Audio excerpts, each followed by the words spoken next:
สบายดีบรรดาทานจะมาซึกตัวเผยเพลงบทอธิบายประมวลกฎหมายแพ่งซึ่งจะมาลงเลิกในมาตรา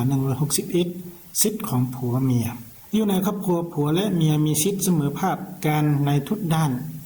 ผัวเมียพร้อมกันตกลงปัญหาภายในครอบครัวอย่างเป็นเอกภาพนะผัวเมียมีสิทธิต่างหน้าซึ่งการและการตามที่กำหนดไว้ในกฎหมายนะตัวนี้ถือว่าเป็นเนื้อในของมาตรา161ที่ได้กำหนดเกี่ยวกับสิทธิของผัวเมียภายในครอบครัว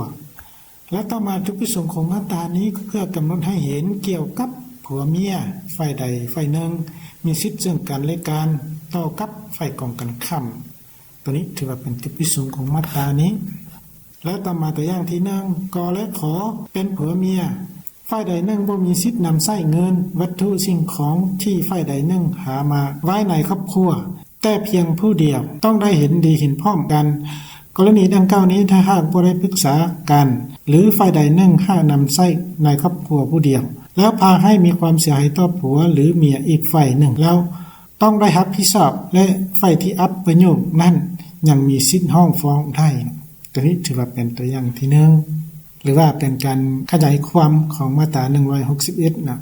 และต่อมาตัวอย่างที่2กและขอเป็นผัวเมียในระยะนี้เกิดมีความยุ่งยากทางด้านการเงินเพื่อมาเป็นปัวสุขภาพของลูกที่นอนอยู่ห้องหมอดังนั้นกและขอจึงได้ตกลงการตัดสินใจ